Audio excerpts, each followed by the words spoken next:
All right, fight fans, let's get this show started. The numbers are finally in, and one fighter in particular is walking away with an absolutely jaw-dropping payday. According to veteran journalist John S. Nash, claim payments from the UFC's antitrust settlement are set to go out no later than September 16th. The average fighter in the case will collect over $23,000. The median, around $86,000. Anderson Silva is reportedly receiving more than $10.3 million. Meanwhile, the lowest payout still clears $16,000. These numbers prove just how massive this settlement really was. And speaking of big fights, Corey Sandhagen is taking a very unique approach to training for Merab Dvalishvili. Ahead of UFC 320, Sandhagen literally held a casting call for sparring partners who could replicate Merab's wild and unpredictable style. Think diving into frozen lakes, shooting 30 takedowns in a row, and random sprints mid-training. If you thought training camps were serious business, Sandhagen just turned his into a comedy show, but all in the name of preparation. You got good kisses? I don't have good kisses. Do you know how to swim? Do you know the difference between frozen water and not frozen water? Yes. Yes? How loud can you yell? Ah!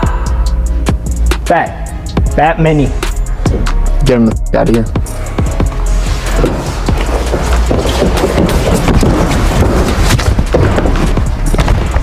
What kind of bitch ass yell was? Meanwhile, Luke Rockhold may have competed for the last time.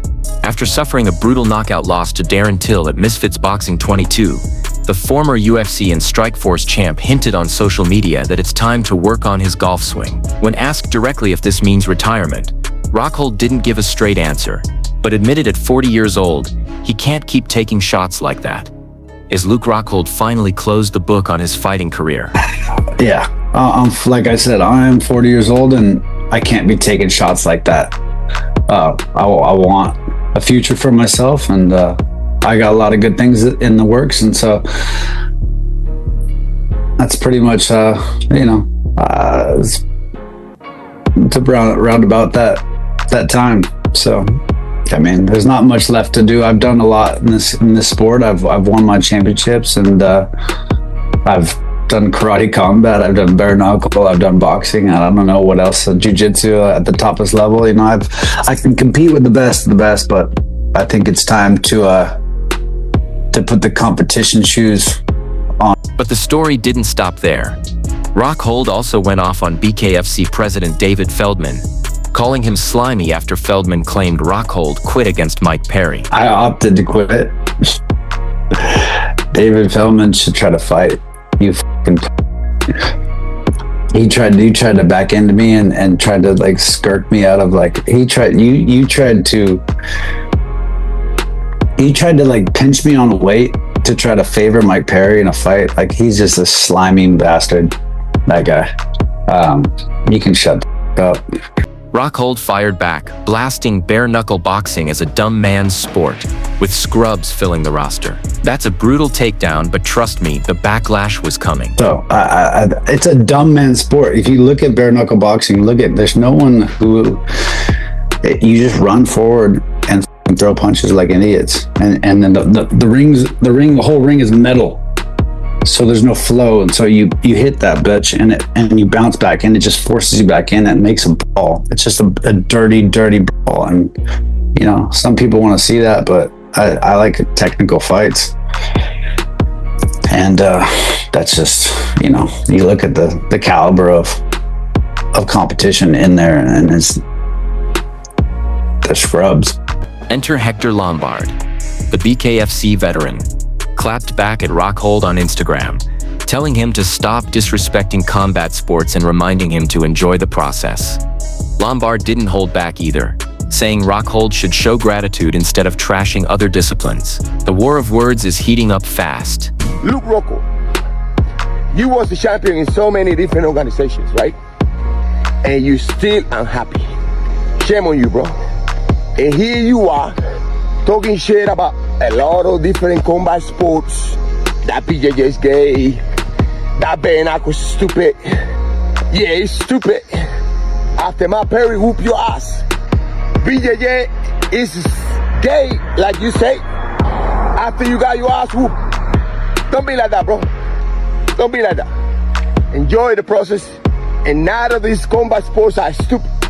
All these combat sports are beautiful. And that's the way I see it. Don't know about you, but you should stay positive. And peace out, everybody.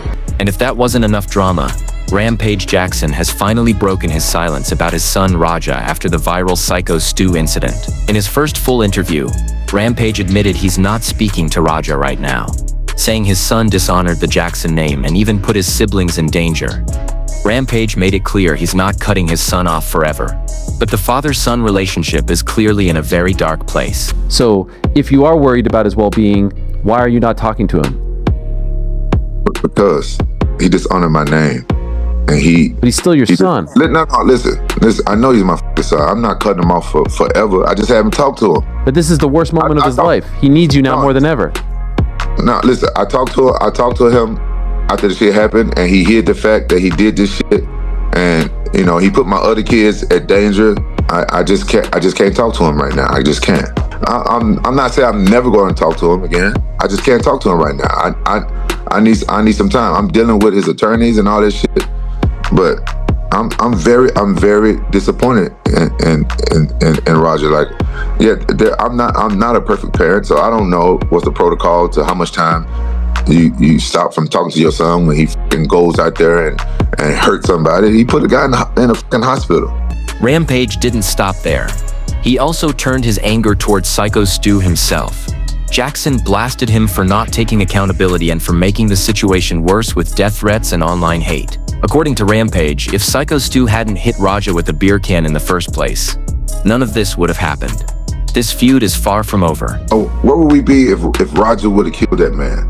Where would we be? Thank God Syko Stu, you know what I'm saying, pulled through. You know, I wouldn't wish that on anybody. I stopped listening to the attorneys. I got really upset with all the death threats and all this stuff, and I wanted Syko Stu to tell his part that my son did not sneak up on him, and I never heard him say that. So now I'm upset. Now I'm upset. Now I'm upset with Syko Stu because he didn't come out and say, oh, whoa, yeah, what Roger did was fucked up, but he didn't sneak in the ring and do this. The shit was staged.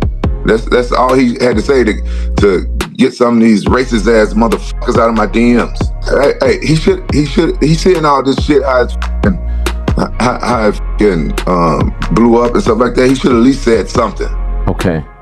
Take some accountability. Like, honestly, everybody was wrong. Roger was the most wrong. Everybody was wrong, but none of this shit ever would have happened if Syko Stu never hit my son on the back of the head with a fucking can that they was drinking beer out of, and then grabbed him by the fucking neck, asked him to fucking sell it. If that shit never happened, none of this shit never. But let's turn the page with some exciting fight news. Bu Nekal is officially back after his first career loss. He'll face 5-time Jiu-Jitsu world champion Rodolfo Vieira at UFC 322 in New York this November. A pure grappler's dream matchup. NCAA wrestling dominance versus elite IBJJF. Meanwhile, Paulo Costa has verbally agreed to fight Shara Bullet Magomedov. In typical Costa fashion, he's already trolling Shara online with memes about his eye injury. Expect fireworks in this one. And finally, Alex Pereira just exposed a massive lie. Remember when he claimed his retirement tweets were because his account was hacked? Turns out, it was him all along. Pereira admitted he was frustrated after hearing rumors the UFC offered Magomed Ankalaev a title fight with Jiri Prochaska. So he fired off tweets in the heat of the moment.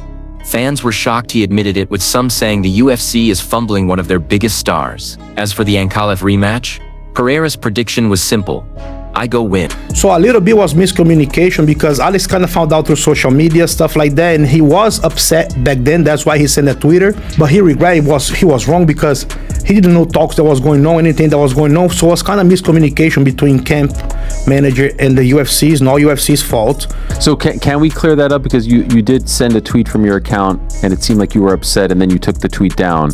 Can we clear up that was him actually in the moment upset? Yeah, he just said that actually. Sem nenhuma exposição. 100% was lack of communication, was a little bit impulsive from him. He acted a little early because he didn't talk to our manager, like, you know what I mean, found out from Hunter, he saw the internet stuff, and he felt a little bit hurt because he was promised a neck title shot, and then he sees that. Instead to just have a more mutual communication between camp, Hunter, and everything. So yes, 100%, it's all straight up no. That's all for today's update. If you enjoyed the content, make sure to like, subscribe, and stay locked in for more breaking MMA news.